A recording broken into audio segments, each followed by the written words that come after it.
Hello everyone, அஸ்ஸலாமு அலைக்கும். Welcome back to my channel. இன்னும் ஒரு யூஸ்ஃபுல்லான வீடியோ ஒன்றில் உங்கள் எல்லாரையும் சந்திக்கிறதுல ரொம்பவே சந்தோஷம். இந்த வீடியோட ஸ்பெஷல் என்னென்னா, நோன்பு நாட்களில் இஃப்தார் நேரத்தில் ஒரு ரொம்ப ஈஸியாக செய்யக்கூடிய ஒரு இஃப்தார் ரெசிபி தான் பார்க்க போகிறோம்.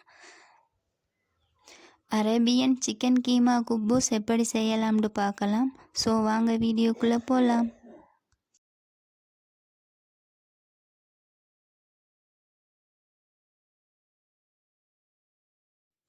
ஒரு மிக்சிங் பவுலில் 2½ கப் அளவு கோதுமை மாவு சேர்த்துக்கொள்ளுங்க. நான் சேர்த்துருக்கிற கோதுமை மாவு அளவு பார்த்திங்கன்னா 400 கிராம் சேர்த்துருக்கேன். இப்போ தேவையான அளவு உப்பு சேர்த்துக்கலாம். 1 டீஸ்பூன் அளவு ஈஸ்ட் சேர்த்துக்கொள்ளுங்க. 1 டேபிள் ஸ்பூன் குக்கிங் ஆயில் சேர்த்துக்கொள்ளுங்க. அது கூட 1 டீஸ்பூன் சீனியும் சேர்த்துக்கொள்ளலாம். சேர்த்துட்டு நல்லாவே மிக்ஸ் பண்ணிக்கொள்ளுங்க. இந்த மாவை பிசைஞ்சு எடுக்கிறதுக்காக இளம் சூடான தண்ணி தேவைப்படும்.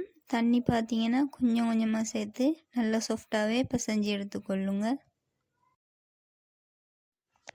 நாம் மாவை பிசைஞ்சு எடுக்கும்போது ஹார்டாக இல்லாமல் சாஃப்டாகவே பிசைஞ்சு எடுத்துக்கொள்ளுங்க. 4லேருந்து 5 நிமிஷத்துக்கு கைவிடாமல் நல்லா சாஃப்டாக பிசைஞ்சு எடுத்துக்கொள்ளுங்க.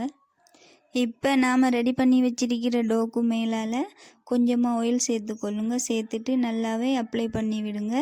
அதோடு நாம் வச்சிருக்கிற பவுலுக்கும் ஆயில் அப்ளை பண்ணி விடுங்க. அப்போ தான் மாவு ட்ரை ஆகாமல் இருக்கும். இந்த குப்பூஸ் செய்கிறதுக்கு நாம் இந்த மாவை அதிக நேரத்துக்கு ரெஸ்ட் பண்ண விடணும்னு அவசியம் இல்லை. ஒரு 10 நிமிஷத்துக்கு ரெஸ்ட் பண்ண விட்டாலே போதும்.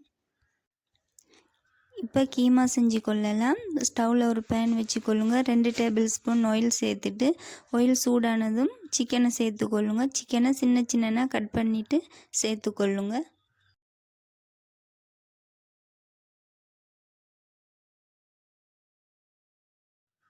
முக்கியமாக இந்த கீமா செய்கிறதுக்காக சிக்கனை சின்னதாக கட் பண்ணிவிட்டு சேர்த்துக்கொள்ளுங்க.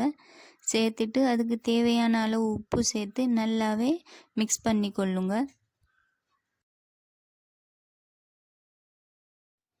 4லேருந்து 5 நிமிஷத்துக்கு மூடி ஃப்ரையாக விட்டு கொள்ளுங்க.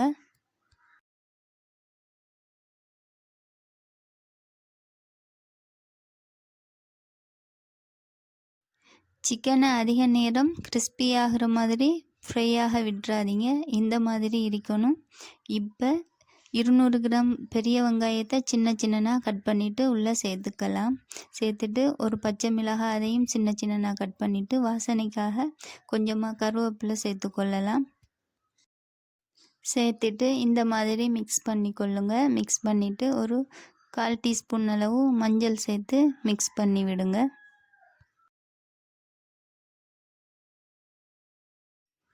மஞ்சள் சேர்த்து மிக்ஸ் பண்ணதுக்கப்புறமா மூடி ஒரு 2 நிமிஷத்துக்கு வேக வச்சு எடுத்துக்கொள்ளுங்க. இப்போ பார்த்திங்கன்னா நல்லாவே வெங்காயம் எல்லாமே வதங்கி வந்திருக்கு. இப்போ 1 டேபிள் ஸ்பூன் இஞ்சி பூண்டு பேஸ்ட் சேர்த்து பச்சை வாசனை போகும் வரைக்கும் வதக்கி விட்டு கொள்ளலாம். இந்த கீமாவுக்கு தேவையான மசாலா சேர்த்துக்கொள்ளலாம். 1 டீஸ்பூன் சில்லி பவுடர் சேர்த்துக்கொள்ளலாம். 1 டீஸ்பூன் பெப்பர் பவுடர் சேர்த்துட்டு 1 டீஸ்பூன் அளவு சில்லி ஃப்ளேக்ஸ் சேர்த்துக்கொள்ளுங்க. சேர்த்துட்டு 1 டீஸ்பூன் சீரகத்தூள் சேர்த்து நல்லாவே மிக்ஸ் பண்ணிக்கொள்ளுங்க. நான் ஆல்ரெடி சிக்கனை வேக வைக்கும்போது உப்பு சேர்த்துருந்தேன். அது போதாதால் இன்னும் கொஞ்சம் உப்பு சேர்த்து நல்லாவே மிக்ஸ் பண்ணிக்கொள்கிறேன். இப்போ பார்த்திங்கன்னா சூப்பரான சிக்கன் கீமா ரெடி ஆகிட்டு.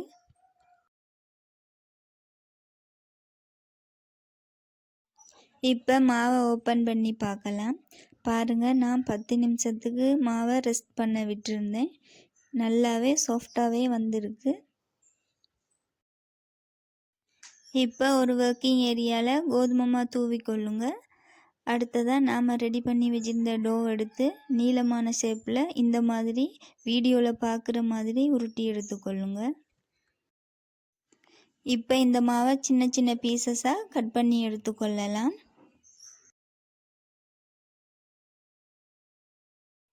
இந்த மாதிரி கட் பண்ணி எடுத்ததுக்கு அப்புறமா ஒவ்வொரு பீசஸாக எடுத்து உருண்டை பிடிச்சி எடுத்துக்கொள்ளலாம்.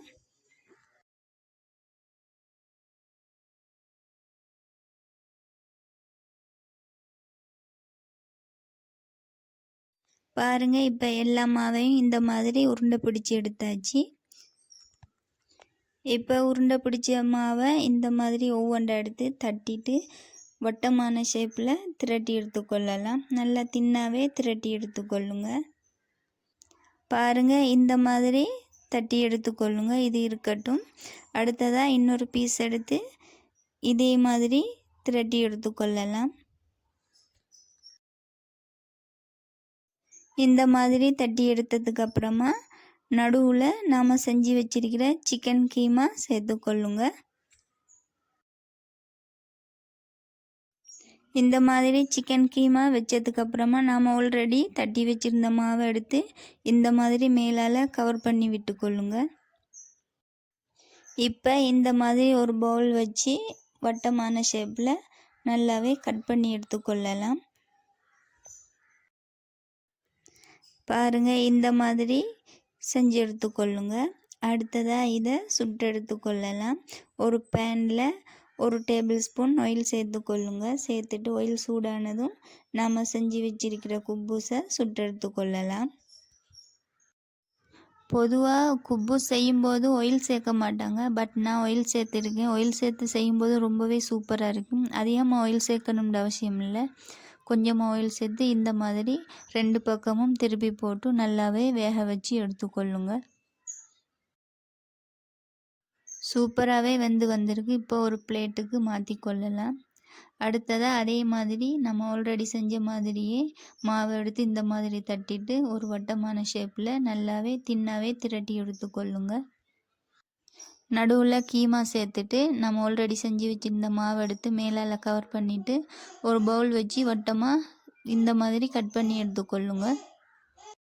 இந்த மாதிரி ரெடி பண்ணதுக்கு அப்புறமா பேனில் சுட்டு எடுத்துக்கொள்ளலாம். 2 பக்கமும் திருப்பி போட்டு நல்லாவே வேக வச்சு எடுத்துக்கொள்ளுங்க. முக்கியமாக ஸ்டவ் மீடியம் ஃப்ளேமில் இருக்கணும். இப்போ பார்த்தீங்கன்னா சூப்பரான Arabian chicken keema kuboos ready ஆகிட்டு. இந்த மாதிரி இஃப்தார் நேரத்தில் இல்லைன்னா நைட் டின்னரு கூட இந்த மாதிரி செஞ்சு சாப்பிடலாம். ரொம்ப ரொம்ப டேஸ்ட்டாகவே இருக்கும். சிக்கன் இல்லைன்னா பீஃப், மட்டன் எதில் வேணாலும் செஞ்சு சாப்பிடலாம். ரொம்ப ரொம்ப டேஸ்ட்டாக இருக்கும். ஸோ அவ்வளோதான். இன்னும் ஒரு சூப்பரான ரெசிபி ஒன்றில் உங்கள் எல்லாரையும் சந்திக்கிறேன். இந்த வீடியோ பிடிச்சிருந்தால் லைக் பண்ணுங்கள், ஷேர் பண்ணுங்கள், மறக்காமல் சப்ஸ்கிரைப் பண்ணுங்கள். தேங்க்ஸ் ஃபார் வாட்சிங்.